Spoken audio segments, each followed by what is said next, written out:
नमस्कार दोस्तों, selection India में आप लोगों का बहुत बहुत स्वागत है। और आज हमारा जो टॉपिक है वो बेहद इंपॉर्टेंट होगा, जो पॉलिटी से होगा, जिसमें हम आपको बताएंगे कि स्टेट क्या होता है, जिसमें हम आपको ये बताएंगे कि राज्य क्या होता है। आज के अगर टॉपिक की बात करें तो काफी अच्छे टॉपिक आज डिस्कस किए जाएंगे, जिसमें आपको बताने की कोशिश की जाएगी कि रियल में राज्य क्या होता है। उसके साथ साथ हम आपको ये भी बताने की कोशिश करेंगे कि प्रांत क्या होते हैं। उसके साथ साथ हम ये भी बताएंगे कि देश क्या होता है और देश के साथ साथ राष्ट्र क्या होता है। मेरा कहने का मतलब स्टेट क्या होते हैं, प्रोविंस क्या होते हैं, कंट्री क्या होता है और नेशन क्या होता है। ठीक है ना। पहले तो मैं आपको ये बता दूं, हमारे भारतीय संविधान में ये जो चारों शब्द हैं, इन चारों शब्द का ही क्या किया गया है, प्रयोग किया गया है। अब अलग अलग संदर्भ में किया गया है या एक ही संदर्भ में किया गया है, ये हम डिस्कशन करेंगे।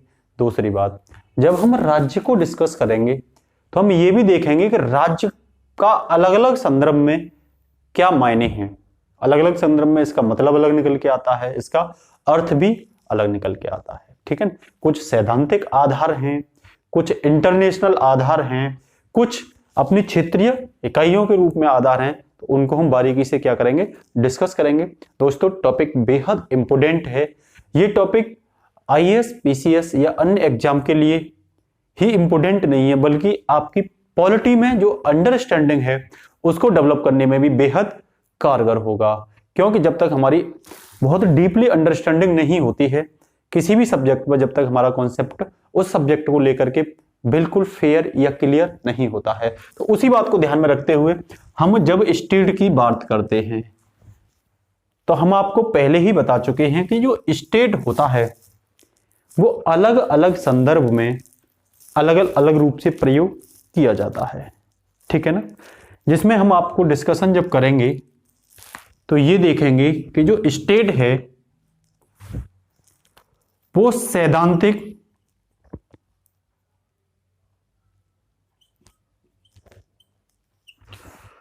आधार में अलग होता है, जिसका अंतरराष्ट्रीय आधार बिल्कुल अलग है।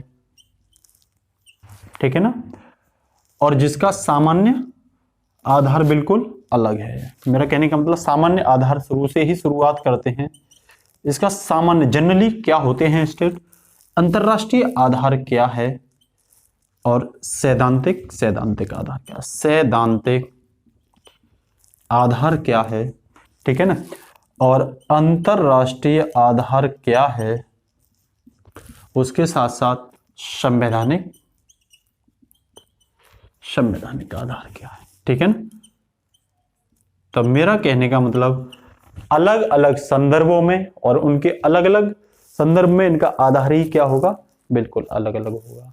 तो जब हम जनरली बात करते हैं तो जनरली हम ये जानते हैं कि जो पर्सन होते हैं, पर्सन और पर्सन एंड पर्सन, किसी क्षेत्र में बहुत सारे लोग रह रहे होते हैं और उन लोगों को मिलकर बना होता है सोसाइटी, मतलब समाज।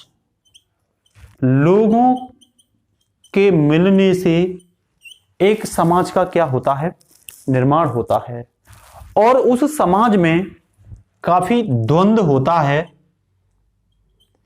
काफी संघर्ष होते हैं।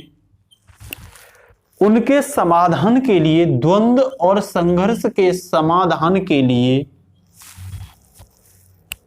दोस्तों कुछ अभिकरण का निर्माण किया जाता है। किसका, कुछ अभिकरण हम बोल सकते हैं सरकार का निर्माण किया जाता है। किसका निर्माण किया जाता है, सरकार का निर्माण किया जाता है। ठीक है ना, या गठन किया जाता है। ठीक है ना। अब वो सरकार क्या करेगी, वहां कानून बनाकर उनको लागू भी कर सकती है, कानून के उल्लंघन होने पर वहां दंड का प्रावधान भी कर सकती है। ठीक है ना। तो मेरा कहने का मतलब आपसे यह है कि ये जो सरकार है ये एक संगठन का नुमाइंदा होता है। ये एक संगठन, सरकार एक संगठन की नुमाइंदी या नुमाइंदा होती है। इसी संगठन को जनरली नाम दिया जाता है दोस्तों स्टेट। लोगों से मिलकर समाज बना होता है, उस समाज में काफी बहुत भिन्न विषयों पर द्वंद्व होते हैं, संघर्ष होते हैं, जिनके समाधान के लिए एक अभिकरण या सरकार तैयार की जाती है। सरकार जिस संगठन की नुमाइंदगी होती है उसी को हम नाम देते हैं स्टेट। तो ये तो हम एक सामान्य से शब्दों में कह सकते हैं, ठीक है ना। ये एक सामान्य आधार होगा किसका, राज्य क्या होगा। दूसरे शब्दों में जब हम सैद्धांतिक आधार की बात करते हैं, ठीक है ना, तो हम बोल सकते हैं सैद्धांतिक आधार पर एक व्यक्ति हैं जिनका नाम है गवर्नर। क्या नाम है, गवर्नर। मतलब ये एक राजनीतिक हैं, ध्यान रखना, जिन्होंने ये बोला था गवर्नर ने कि राज्य के लिए, स्टेट के लिए 4 बातों का होना अत्यंत आवश्यक है। अब वो 4 बातें मैं किसके अनुसार बता रहा हूं, मैं एक प्रिंसिपल के अनुसार बता रहा हूं जो किसका है, गवर्नर का है, ठीक है ना। तो इन्होंने ये बताई थी कि एक निश्चित भूभाग होना चाहिए, निश्चित भूभाग होना चाहिए, मतलब डिफाइंड एरिया होना चाहिए, उसके अंदर जनसंख्या होनी चाहिए, उसके अंतर्गत पॉपुलेशन होनी चाहिए, पॉपुलेशन को रेगुलेट करने के लिए एक सरकार होनी चाहिए, और इस सरकार के पास क्या होनी चाहिए, संप्रभुता होनी चाहिए, संप्रभुता। मेरा कहने का मतलब डिफाइन एरिया होना चाहिए, पॉपुलेशन होनी चाहिए, गवर्नमेंट होनी चाहिए, और सॉवरेनिटी होनी चाहिए, ठीक है ना। और ये जो सॉवरेनिटी है ये आंतरिक मामलों में 2 तरह की होती है, एक तो आंतरिक मामलों में और एक बाह्य मामला या बाह्य आंतरिक क्षेत्र कह लो या बाह्य क्षेत्र कह लो। तो एक चीज ध्यान रखना पड़ेगा यहां भी, जब हम डीप जाते हैं तो आंतरिक मामले में जो संप्रभुता होती है, संप्रभुता का एक सिंपल सा मतलब होता है कि निर्णय लेने की क्षमता, efficiency of decision making power, कि आपके पास निर्णय लेने की जो शक्ति है वो कितनी क्षमता है आपके पास। तो मेरा कहने का मतलब ये है आंतरिक मामलों में वो सर्वश्रेष्ठ होनी चाहिए, सिर्फ वही, उसका आदेश कभी टाला नहीं जाएगा, और बाह्य मामलों में ये स्वतंत्र होनी चाहिए, किसी भी देश का कोई भी दबाव नहीं होना चाहिए। जैसे देश की आजादी से पहले, भारत देश की आजादी से पहले भारत संप्रभु राज्य नहीं था, लेकिन जब देश आजाद हुआ तो भारत संप्रभु राष्ट्र बना या राज्य बना। तो भारत ने 1949 में अपना एक बाह्य मामले में फैसला लिया कि भारत कॉमनवेल्थ को स्वीकार करेगा, जो कॉमनवेल्थ समूह था जिसमें भारत ने ब्रिटेन को सर्वोपरि स्वीकार किया था। तो ये भारत का अपना खुद का एक फैसला था, खुद का एक निर्णय था। तो इसमें भारत क्या था, इसमें भारत स्वतंत्र था। और ध्यान रखना आंतरिक मामले में भारत क्या होना चाहिए, सर्वोच्च होना चाहिए, या कोई इकाई सर्वोच्च होनी चाहिए, उसे क्या बोलते हैं, आंतरिक मामलों में सर्वोच्च और बाह्य मामलों में स्वतंत्र। इस प्रकार का जो मैटर है उसी को हम बोलते हैं संप्रभुता, ठीक है ना। तो किसी भी क्षेत्र के अंदर ये चारों चीज पाई जाती है, निश्चित भूभाग, जनसंख्या, सरकार और संप्रभुता। तो उसे हम सैद्धांतिक रूप से गार्नर क्या बोलते हैं, गार्नर उसे राज्य की परिभाषा में बोलते हैं। अब देख लेते हैं हम इसी को एग्जाम्पल लेकर के। जैसे मैं इंडिया को देखता हूं और इंडिया के साथ साथ मैं मान के चलिए यूपी और बिहार को देखता हूं, ठीक है। तो एक चीज बताइए, इंडिया का अपना निश्चित भूभाग है या नहीं है। तो आपको सबको पता है 32,87,634 समथिंग वर्ग किलोमीटर भारत का एक निश्चित भूभाग है। तो भारत का भूभाग है, भारत में जनसंख्या निवास करती है, उस भूभाग पे नहीं करती, तो निश्चित रूप से करती है, ठीक है। भारत में अपनी सरकार है या नहीं है, तो बिल्कुल है। भारत की अपनी संप्रभुता है या नहीं है, मैंने अभी समझाया था आपको, भारत के पास संप्रभुता, ये भारत ने 1949 में भी करके दिखाया था। आज भी जो अंतरराष्ट्रीय मामले होते हैं, भारत बिना किसी बाह्य शक्ति के दबाव के उन अंतरराष्ट्रीय मामलों में निर्णय लेने के लिए क्या होता है, स्वतंत्र होता है। और देश के अंदर जब भी कोई फैसला लेना होता है, कोई भी मामला होता है, उस पर निर्णय लेने के लिए भारत क्या होता है, राज्य क्या होता है, सर्वोच्च होता है। जैसे हमने आंध्र प्रदेश से तेलंगाना को अलग किया तो भारत की अलग कर दिया, उसके लिए वो क्या है, बिल्कुल स्वतंत्र है। अन्य कई मामले होते हैं, उनमें वो क्या है, सर्वोच्च है। ठीक है ना। तो मेरा कहने का मतलब ये चारों बातें यदि इंडिया में हैं तो भारत इस आधार पर सैद्धांतिक रूप से एक राज्य है। ठीक है ना। वही हम बात करते हैं यूपी और बिहार की, तो यूपी और बिहार दोनों का ही अपना क्या है, निश्चित भूभाग है। यूपी और बिहार में दोनों में ही जनसंख्या रहती है। यूपी और बिहार की अपनी भी सरकार है या नहीं है, लेकिन वो सरकार कैसी होगी, सीमित सरकार। कैसी होगी, सीमित सरकार होगी, लिमिटेड गवर्नमेंट होगी। क्या इनके पास आंतरिक क्षेत्र, बाह्य क्षेत्र में तो ये कोई भी निर्णय नहीं ले सकते, राज्यों को कोई भी अधिकार नहीं है कि अंतरराष्ट्रीय मामले में क्या ले पाए, कोई भी डिसीजन दे पाए, लेकिन आंतरिक क्षेत्र में भी वो उतने स्वतंत्र नहीं है, एक स्वायत्त इकाई के रूप में काम करते हैं। इसीलिए ये तीन चीजें तो यूपी और बिहार या अन्य राज्यों में हैं, लेकिन संप्रभुता उनमें नहीं है। इसी आधार पर जो सैद्धांतिक रूप से जो यूपी और बिहार या राजस्थान, ये अन्य जो स्टेट हम बोलते हैं संवैधानिक अनुसार, वो क्या राज्य की परिभाषा में नहीं आते, इसीलिए वो क्या है, एक प्रांत हैं। इन्हें हम अगर ब्रिटिश समय देखें तो क्या बोला जाता था, प्रांत ही तो बोला जाता था। जैसे संयुक्त प्रांत, मद्रास प्रांत, बंगाल प्रांत, नहीं समझ में आ रही आपको बात, तो ये क्या थे, मध्य प्रांत। तो उस समय ये ब्रिटिश प्रांत के अंतर्गत आते थे, लेकिन जैसे ही देश आजाद हुआ तो संवैधानिक तौर पर इन प्रांतों को क्या बोला गया, राज्य बोला गया। ठीक है ना। तो यहां आपको सैद्धांतिक रूप से भी ये बात क्या होनी चाहिए, क्लियर होनी चाहिए। यहां जब प्रांत शब्द आता है तो मैं उस प्रांत शब्द को ही डिफाइन साथ ही साथ कर देता हूं। तो प्रांत शब्द का मतलब होता है दोस्तों कि राज्य के अंदर वह क्षेत्र जिसे सीमित स्वायत्तता प्राप्त हो, मतलब राज्य के अंदर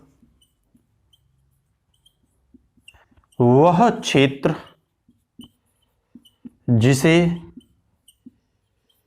सीमित स्वायत्तता प्राप्त हो, उसी को क्या बोलते हैं, प्रांत बोलते हैं। ठीक है ना। दूसरी भाषा में अगर हम बोलें तो भारतीय संविधान में ये जो प्रांत थे, इनको ही क्या बोल दिया गया है, संवैधानिक अनुसार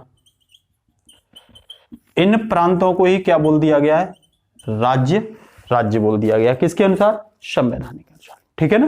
तो वैसे अगर हम बात करें तो जो राज्य होते हैं, इसी में राज्य जो होते हैं, एक तो एकात्मक रूप में होते हैं, ठीक है ना, एक संघात्मक रूप में होते हैं। किस रूप में होते हैं, संघात्मक रूप में होते हैं। जब हम आर्टिकल 1 की बात करते हैं, ठीक है ना, तो हम वहां प्रांतों को किस रूप में देखेंगे, प्रांतों को हम यहां इस रूप में देखेंगे कि जब हम संघात्मक व्यवस्था की बात करते हैं तो एक तो केंद्र सरकार होती है जो पूरे क्षेत्र को देखती है, और कुछ क्या होते हैं, ये राज्य होते हैं, प्रांत होते हैं, तो कुछ क्या होती है, प्रांत सरकार होती है। ठीक है ना। प्रांतीय सरकार छोटी छोटी इकाइयां होती हैं, तो हम बोल सकते हैं प्रांत का मतलब संघीय इकाई।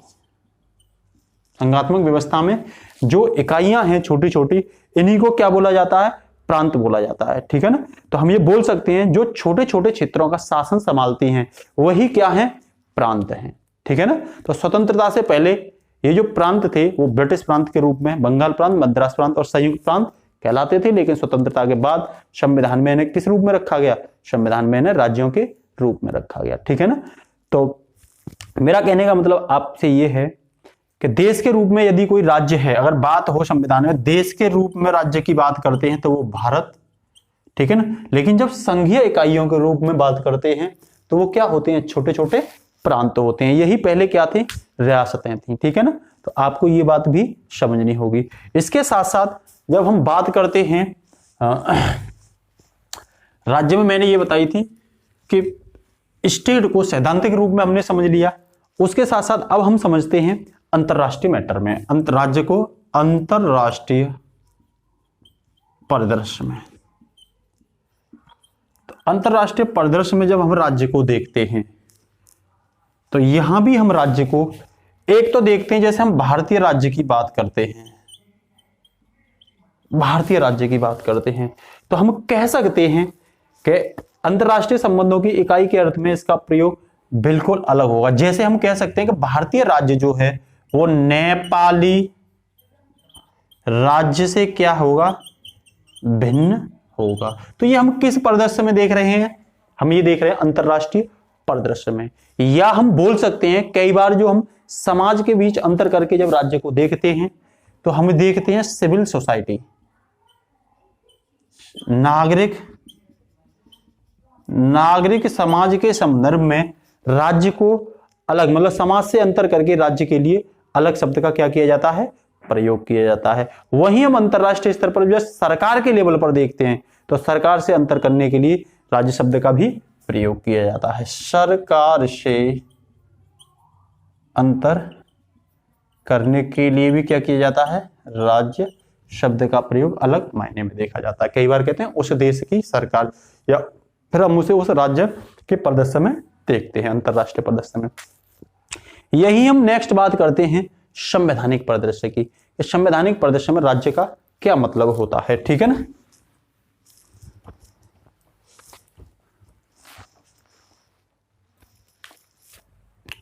संवैधानिक आधार पे या परिदृश्य में राज्य का मतलब क्या होता है, तो ये भी हमें कई जगह देखने को मिलते हैं, ठीक है ना। संवैधानिक आधार पे बात करते हैं तो आर्टिकल 12 में हम देखेंगे।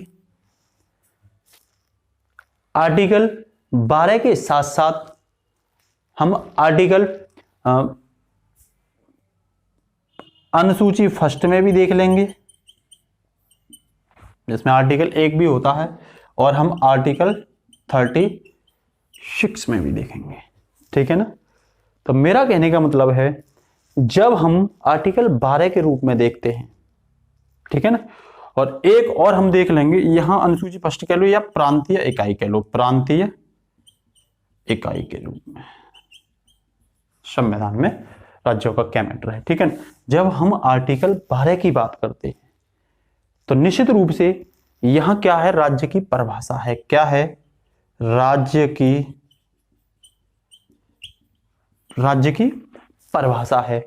और ये यहां पे जो राज्य है वो 4 प्रकार की इकाइयों के रूप में दिखाई देता है। राज्य 4 प्रकार की इकाइयों के रूप में। अब वो कौन सी 4 प्रकार की इकाई हैं, तो पहली जब हम बात करते हैं तो संसद कह लो एवं संघ की कार्यपालिका कह लो, ठीक है ना। संसद प्लस सरकार कह लो, केंद्र सरकार जिसे बोलते हैं केंद्र सरकार, या इसे कह सकते हो संघ की कार्यपालिका, या क्या कह सकते हो, संघ की। शायद ये दिखाई नहीं दे रहा तो मैं इसे थोड़ा सा ऊपर ले आता हूं, ठीक है ना। तो यहां 4 रूपों में जब हम तोड़ते हैं इसे तो संसद प्लस केंद्र सरकार, इसे संघ की कार्यपालिका भी कह सकते हैं। एक इकाई तो ये होती है, ये डिफाइन किया गया आर्टिकल 12 में कि ये क्या है, राज्य हैं। दूसरा जब हम बात करते हैं तो राज्य विधानमंडल एवं राज्य की कार्यपालिका, मतलब राज्य बोल सकते हो राज्य विधानमंडल और राज्य सरकार, है ना। राज्य विधानमंडल प्लस राज्य सरकार, और राज्य सरकार को राज्य की कार्यपालिका भी कह सकते हो, ठीक है ना। उसके साथ साथ जब हम तीसरे रूप में देखते हैं तो लोकल अथॉरिटी, मतलब स्थानीय सरकार बोल सकते हो या स्थानीय प्राधिकारी बोल सकते हो, ठीक है ना। स्थानीय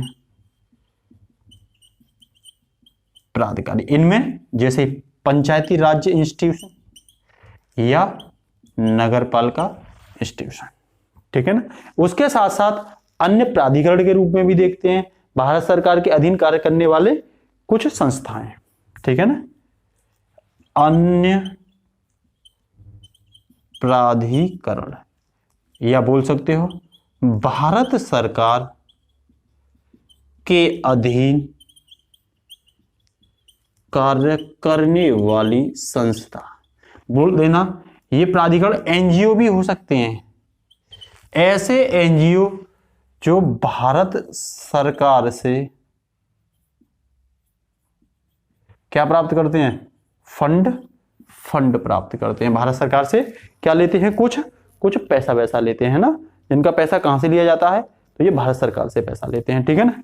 तो ये जो आर्टिकल 12 में ये जो 4 इकाई हैं वो किसके संदर्भ में है, तो आप ध्यान रखना ये चारों इकाई मूल अधिकारों के संदर्भ में है। मूल अधिकारों के संदर्भ में ये क्या है, ये राज्य के अंतर्गत आती हैं। मेरा कहने का मतलब अगर आपसे पूछे कि भाई आर्टिकल यही चीज सेम जब हम आर्टिकल 36 में देखते हैं तो ये यहां डीपीएसपी के अंतर्गत आते हैं, डीपीएसपी के मेरा कहने का मतलब यही चारों चीज परिभाषित की जाती है मूल अधिकारों के संदर्भ में। ध्यान रखना अगर आपसे राज्य कोई पूछे आर्टिकल 12 के अकॉर्डिंग, तो आपका जवाब ये होना चाहिए कि यहां फंडामेंटल राज्य जो चीज फंडामेंटल आर्टिकल 12 के संदर्भ में जो राज्य की बात होगी वह फंडामेंटल राइट का उल्लंघन नहीं होगा। और तो और जो प्राधिकरण होंगे, सार्वजनिक या लोक जो संस्थाएं होंगी या लोक प्राधिकरण होंगे, उनके खिलाफ अगर वो फंडामेंटल राइट का उल्लंघन करते हैं या अन्य किसी मामले में उनके खिलाफ आरटीआई दायर की जा सकती है, और ये निजी संस्थाओं के मामले में दायर नहीं की जाती। तब आपसे ये पूछा जाएगा कि भाई जो बीसीसीआई है क्या ये राज्य के अंतर्गत आती है आर्टिकल 12 में, तो बिल्कुल बीसीसीआई सरकार से वेतन लेती है, इसके खिलाफ आरटीआई दायर की जाती है। तो क्या अब मैंने ये कहा कि यहां ये जो राज्य है, ये जो राज्य की इकाइयां हैं वो फंडामेंटल राइट का उल्लंघन नहीं कर सकती। तो फंडामेंटल राइट में आर्टिकल 16 ये बोलता है, आर्टिकल 16 यह बोलता है कि नौकरियों का अवसर, सरकारी नौकरियों का अवसर, ठीक है ना, आर्टिकल 16 के अंदर आता है, ठीक है ना, लोक नियोजन का अवसर, ठीक है ना। तो आप क्या करोगे, जैसे मान के चलिए मुखर्जी नगर सेंटर है, वहां दुकान है किताबों की या समोसा की दुकान है, और वहां जाकर के तुम ये बोलो कि भाई हमें रोजगार चाहिए और ये फंडामेंटल राइट के आर्टिकल 16 में लिखा हुआ है, वरना तो अगर तुम हमें रोजगार नहीं दोगे, हमें नौकरी नहीं दोगे, तो हम सुप्रीम कोर्ट में रिट आपके खिलाफ या आपकी दुकान के खिलाफ क्या डाल देंगे, रिट डाल देंगे। तो ये क्या होगा, सरासर गलत होगा, क्योंकि मुखर्जी नगर में जो समोसा की दुकान है वो लोक संस्था के अंतर्गत या लोक प्राधिकरण के अंतर्गत नहीं आती, उसे वेतन सरकार के द्वारा नहीं मिलता, उसके खिलाफ आप आरटीआई नहीं दायर कर सकते, उसके खिलाफ आप सुप्रीम कोर्ट में नहीं जा सकते। वहीं यदि आपने बीसीसीआई में कोई फॉर्म डाला या अन्य किसी सरकारी संस्था में कोई फॉर्म डाला और वहां पर आपको रोजगार के लिए भेदभाव किया गया या अन्य कोई मैटर किया गया, तो आप उसके खिलाफ आरटीआई डाल सकते हो, आप उसके खिलाफ कोर्ट में भी जा सकते हो। तो वो आर्टिकल 12 के तहत एक राज्य की संदर्भ में प्रस्तुत किया जाता है। तो मेरा कहने का मतलब यही सेम चीज आर्टिकल 36 में भी डीपीएसपी के अंतर्गत की गई, डीपीएसपी के संदर्भ में प्रयोग की जाती है, ठीक है ना, यही सेम चीज। तो इनमें दोनों में अंतर सिर्फ इतना ही था। तीसरा मैं जो डिस्कस करता हूं प्रांतीय संदर्भ में डिस्कस करता हूं। तो प्रांतीय संदर्भ में जब हम बात करते हैं राज्य की, ठीक है ना,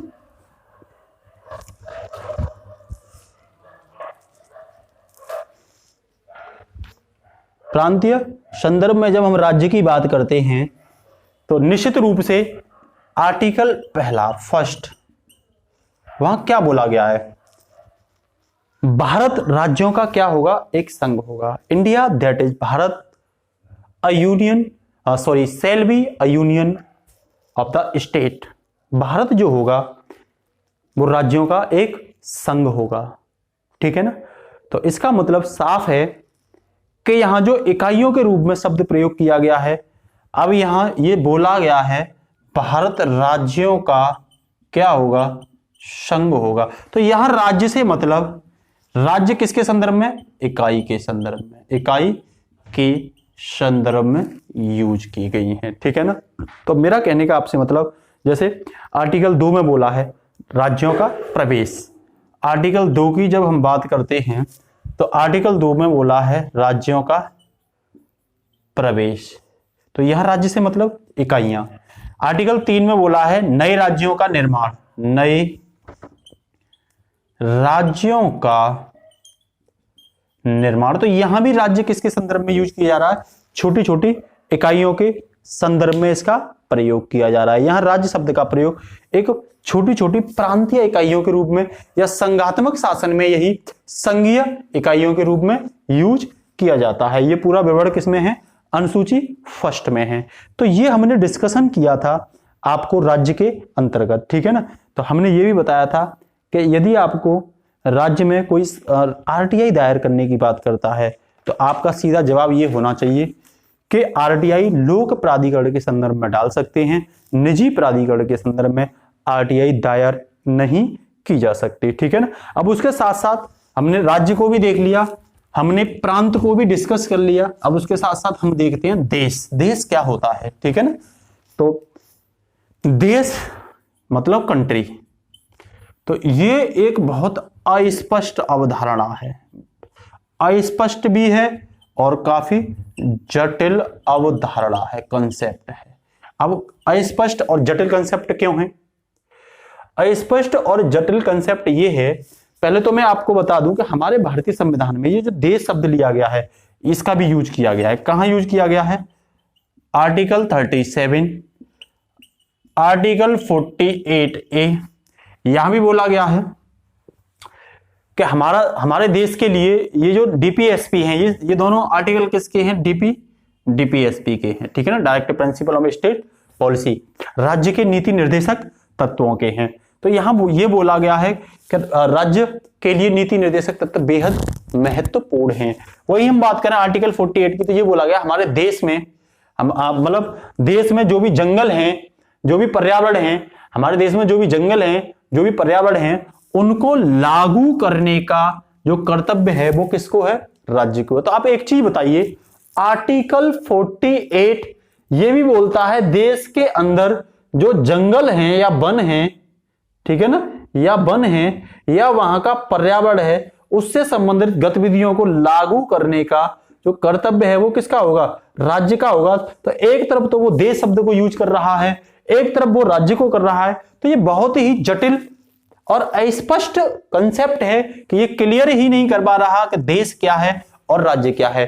फिर तो हम साफ तौर पर ये बोल सकते हैं कि देश व राज्य जो हैं दोनों ही एक दूसरे के समानार्थी प्रयोग किए जाते हैं। कह सकते हैं देश व राज्य दोनों ही एक दूसरे के समानार्थी प्रयोग किए जाते हैं। या और हम कुछ अंतरराष्ट्रीय स्तर पर इनको देख लें तो कैसे अस्पष्ट है देश, तो ये इसलिए भी अस्पष्ट है कि जब हम यूएनओ की बात करते हैं तो यूएनओ में संयुक्त राष्ट्र यूनाइटेड नेशन ऑर्गेनाइजेशन में संयुक्त राष्ट्र संघ की जब हम बात करते हैं तो वहां ये बोला गया है कि इसके जितने मेंबर हैं, मतलब यूएनओ के जो सदस्य हैं वही दुनिया में क्या हैं, देश हैं। तो हमारे अनुसार जब हम लॉजिकली सोचते हैं, साइंटिफिक सोचते हैं, तो ये स्पष्ट होता है कि बहुत सारे देश तो ऐसे हैं जो संयुक्त राष्ट्र के क्या नहीं है, मेंबर नहीं है। तो क्या फिर वो देश नहीं है, ये भी यहां कंफ्यूज होता है। जैसे 1971 तक जो ताइवान था वो संयुक्त राष्ट्र का क्या था, मेंबर था, लेकिन यूएनओ ने ये बोला कि भाई ये आता था ताइवान चीन के अंतर्गत। तो यूएनओ ने बीजिंग को मतलब चीन को अपने यहां राष्ट्र के रूप में मान्यता दी और इसे मान्यता नहीं दी। तब तो यहां भी दिक्कत आ गई कि जब इसे मान्यता नहीं दी तो क्या ये देश नहीं है ताइवान, ये भी बहुत कंफ्यूज की बात है। दूसरी बात, जब हम यूएसएसआर की बात करते हैं तो यूएसएसआर एक महाशक्ति थी उस समय, ठीक है ना। तो इसमें 3 कंट्री थी, लाटविया, लिथुनिया और एस्टोनिया, ठीक है ना। तो ये कंट्री यूएनओ की क्या थी, सदस्य थी, लेकिन वहीं ये यूएसएसआर के क्या थी, गण राज्य थी। तो गणराज्य के रूप में भी थी और यूएनओ के रूप में भी। तो अब यहां ये देश होंगी या गणराज्य होंगी, ये भी अपने आप में क्या है, बहुत जटिल अवधारणा है। तो इसीलिए हम बोल सकते हैं कि जो देश है वो काफी अस्पष्ट कंसेप्ट है। तो सिंपल सी भाषा में हम बोल सकते हैं कि देश और राज्य दोनों एक दूसरे के समानार्थी शब्दों में क्या किए जाने चाहिए, प्रयोग किए जाने चाहिए। अब हमारा जो लास्ट टॉपिक आता है वो ये आता है कि राष्ट्र क्या होता है फिर। तो राष्ट्र को भी दोस्तों हम समझ लेते हैं, राष्ट्र मतलब नेशन। तो संविधान में इसका भी क्या किया गया, वर्णन किया गया। तो हम अपने भारतीय संविधान के संदर्भ में देखें तो हमारी प्रस्तावना में, मतलब जो उद्देश्य का है उसमें भी इसको डिस्कस किया है। उसके साथ साथ आर्टिकल 38 में भी इसको डिस्कस किया गया है। आर्टिकल 51 में भी राष्ट्र शब्द का प्रयोग किया गया है और आर्टिकल 51A में भी राष्ट्र शब्द का प्रयोग किया गया है। तो ये तो भारतीय संविधान में राष्ट्र के रूप में बोला गया है। दूसरी बात, जब हम लीगल अवधारणा देखते हैं राष्ट्र की, जब हम राष्ट्र की लीगल अवधारणा देखते हैं तो ये ध्यान रखना, ये तो भारतीय संविधान के रूप में है, ठीक है ना। और इसके साथ साथ जब हम राष्ट्र की लीगल अवधारणा देखते हैं, क्या देखने हैं, लीगल कॉन्सेप्ट, ठीक है ना। जब हम देखते हैं तो हम ये देखते हैं कि राष्ट्र जो शब्द यूज किया गया है उसे धर्म, मतलब धर्म, भाषा, धर्म, भाषा, संस्कृति और रंग, नस्ल, इनके आधार पे भी क्या किया गया है, एक राष्ट्र शब्द लिया जाता है। वो कैसे लिया जाता है, इनके आधार पर, ठीक है ना। जैसे हम बात करते हैं 1948 से पहले की, ठीक है ना। 1948 से पहले क्या था, जो यहूदी लोग थे वो यूरोप में कई देशों में फैले हुए थे। लेकिन जब इन्होंने धीरे धीरे आकर के इजराइल वाले क्षेत्र पर रहना स्टार्ट किया, आकर बसना स्टार्ट किया, और ये किसके आधार पर, यहूदी धर्म के आधार पर वहां इनके बीच में क्या हो गया, एक जुड़ाव हो गया। भले ही एक दूसरे को कोई नहीं जानता था, लेकिन धर्म के आधार पर आपस में इन लोगों के बीच क्या हो गया, जुड़ाव हो गया। और यही जुड़ाव एक क्षेत्र में राष्ट्र के रूप में क्या निकल के आया, उभर के आया। वही हम जैसे कुर्दिस्तान का मैटर आप देखते हो, कुर्दिस्तान, तो कुर्दिस्तान वाले लोग क्या हैं, तुर्की में भी बसे हुए हैं, आर्मेनिया में भी बसे हुए हैं, इराक, ईरान में भी बसे हुए हैं। तो अब ये लोग और भी पश्चिमी एशिया जो देश हैं इनमें भी हैं तुर्की लोग, वो कुर्दिश लोग। तो ये क्या कर रहे हैं, ये अपने एक क्षेत्र की मांग कर रहे हैं, जिसके आधार पर भले ही एक दूसरे से परिचित ना हो, लेकिन केवल कुर्दिश भाषा के आधार पर ही, उसके जुड़ाव के आधार पर ही ये एक राष्ट्र का निर्माण करने की बात करें। तो मेरा कहने का मतलब, भाषा के आधार पर, धर्म के आधार पर, संस्कृति के आधार पर, रंग के आधार पर और नस्ल के आधार पर ये जो राष्ट्र है, ये जो राष्ट्रीयता है, ये जो राष्ट्रवाद की भावना है, वो प्रत्येक देश में पाई जाती है, प्रत्येक राज्य में पाई जाती है, ठीक है ना। भारत की ही बात कर लो आप, आजादी के बाद भारत का जो विभाजन हुआ था, उस विभाजन को भी मोहम्मद अली जिन्ना ने 2 नेशन थ्योरी नाम दिया था। क्यों कि भारत से मुस्लिम धर्म के लोग क्या हुए थे, अलग हुए थे। तो एक पाक राज्य बना और एक भारत राज्य बना, लेकिन इस थ्योरी को नाम क्या दिया गया, 2 नेशन थ्योरी, 2 राष्ट्र वाला सिद्धांत। तो किसके आधार पर, धर्म के आधार पर देखा गया यहाँ पे, ठीक है ना। तो कई जगह, तो मेरा कहने का मतलब, ये किसी देश के अंदर मिल सकती है, ये किसी राज्य के अंदर मिल सकती है, ये किसी छोटे क्षेत्र के अंदर मिल सकती है, ठीक है ना। लेकिन राष्ट्र को किस जुड़ाव के आधार पर, धर्म के जुड़ाव के आधार पर, भाषा के जुड़ाव के आधार पर, संस्कृति के जुड़ाव के आधार पर, रेस के जुड़ाव के, रंग के, नस्ल के आधार पर, इनके जुड़ाव के आधार पर क्या होता है, जोड़कर देखा जाता है। तो इजराइल में जब ये यहूदी लोग एक जगह मिल गए तो 1948 में इजराइल क्या हुआ, एक राष्ट्र के रूप में और एक राज्य के रूप में क्या हुआ, विकसित हुआ, ठीक है ना।